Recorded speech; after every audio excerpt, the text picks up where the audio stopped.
আসসালামু আলাইকুম এভরিওয়ান। ছাদের উপরে ছাদ কৃষি করে আমি এই মুহূর্তে আছি খুবই মহাবিপদের মধ্যে।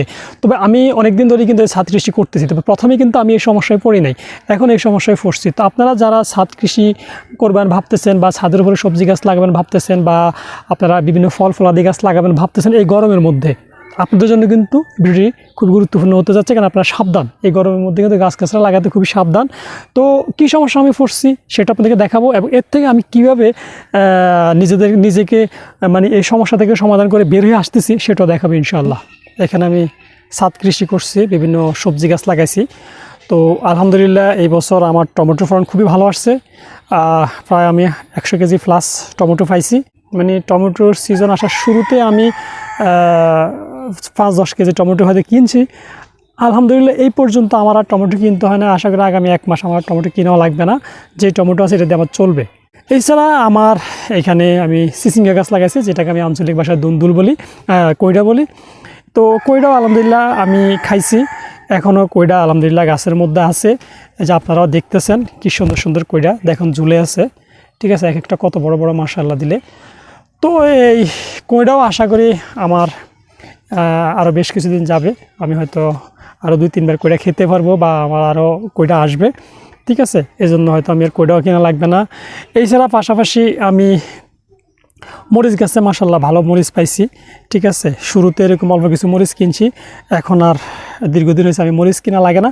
মরিচের ফলনও খুব ভালো আলহামদুলিল্লাহ, এখন পর্যন্ত মরিচ খাচ্ছি এবং মরিচ পাকতে শুরু করছে, ঠিক আছে। এই যে দেখেন আমার গাছের পাকনা মরিচ আমি শুকাইতে দিছি শুকনো মরিচ করার জন্য। দেখেন কালার মাশাআল্লাহ কি অসম্ভব সুন্দর কালার, ঠিক আছে। এগুলো আমার নিজের গাছের শুকনো মরিচ, পাকনা মরিচ আমি শুকাইতে দিছি, শুকাচ্ছে।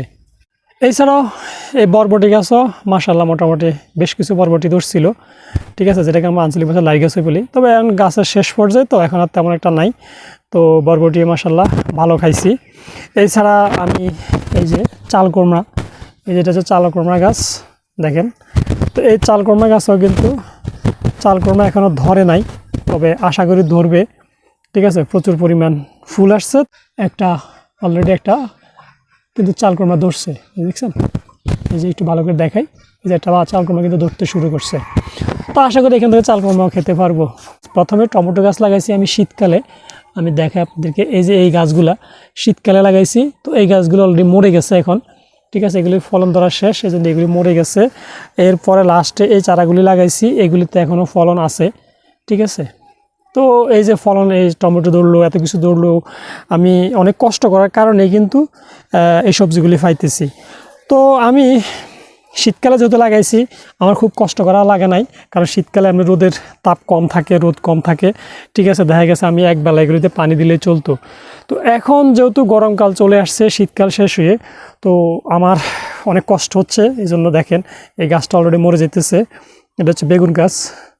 তো এখন কষ্ট হচ্ছে কি দেখেন, এখন যেহেতু প্রচুর পরিমাণ গরম পড়তেছে, আর প্রচুর পরিমাণ গরম পড়ার কারণে আমার এই ছাদটা যে আপনারা দেখতেছেন, এই ছাদটা কিন্তু খোলামেলা। এই যে দেখেন চতুর্দিকে একদম খোলামেলা, কোনো ছায়া নাই, গাছগাছরা নাই, আমার একদম মাঝখানে এই আমার বিল্ডিংটা, যে কারণে সরাসরি সকাল 8টায় রোদ আসে। মানে সকাল সূর্য উঠলে যে রোদ শুরু হয় ছাদে আসার, একদম বিকেলে, ফরন্ত বিকেলে। এই যে দেখেন আমি দেখাচ্ছি আপনাদেরকে, এই যে সূর্য দেখেন, সূর্য ডুবো ডুবো অবস্থায় এখনও কিন্তু এই রোদ কিন্তু এখানে পড়ে, ঠিক আছে। তো এই সারাদিন রোদ থাকার কারণে দেখেন মাটিগুলি শুকিয়ে একদম কি অবস্থা দেখছেন, একদম সাদা হয়ে গেছে।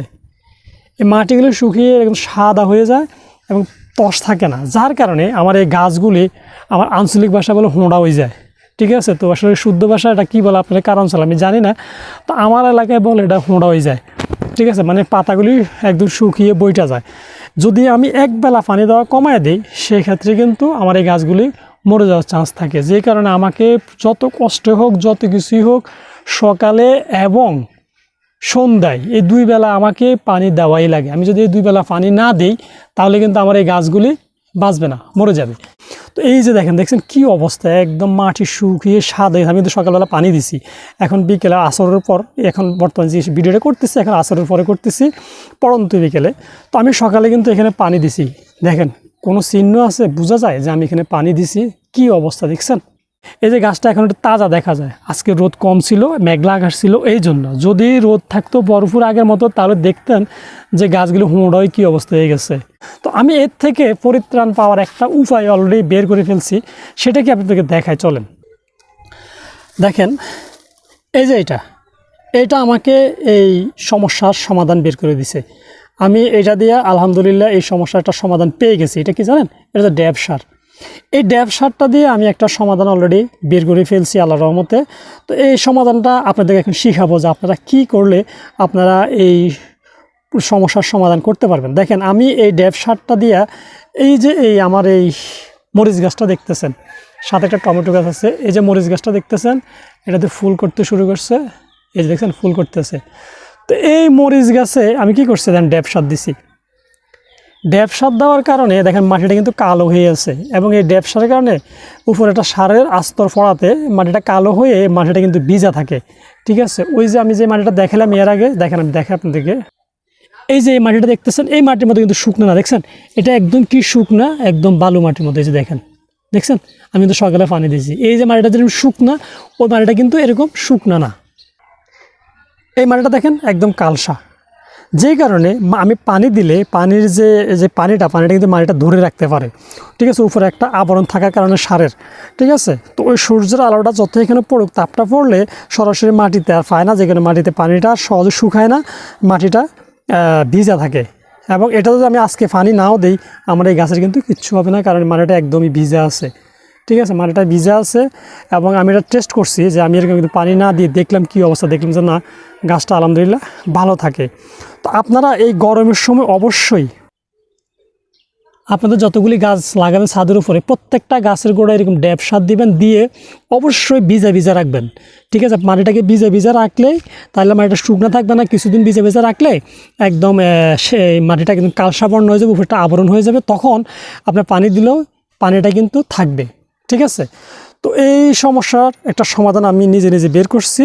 কারণ আমার এই মাটিগুলিতে দেখেন, আমি দেখাইছি যে প্রত্যেকটা গাছ কিন্তু শুকাইয়া যায় পানি যদি আমি 2 বেলা না দিই। শুধু আমার এই গাছটা পানি না দিলেও চলে, শুধু এটার মধ্যে সারের আবরণ থাকার কারণে।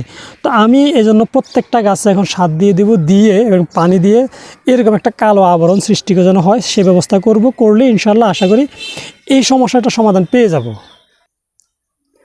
কারণ আসলে দেখা গেছে কি, প্রত্যেক দিন 2 বেলা করে পানি দেওয়ার সময় আমি কোলে রাখতে পারি না, যেহেতু আমার পাশে একটা বিজনেস আছে।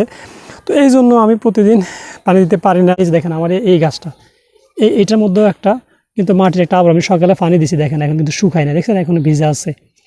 এটার মধ্যে ড্যাব সার দেওয়া আছে। তো এই আপনারা যারা ছাদের উপরে এরকম কৃষি কাজ করবেন চিন্তা করতেছেন, সবজি বাগান করবেন ভাবতেছেন, বা বিভিন্ন ফলাদি গাছ লাগাবেন ভাবতেছেন, তো আপনাদের জন্য আশা করি আজকের ভিডিওটি খুবই গুরুত্বপূর্ণ হবে।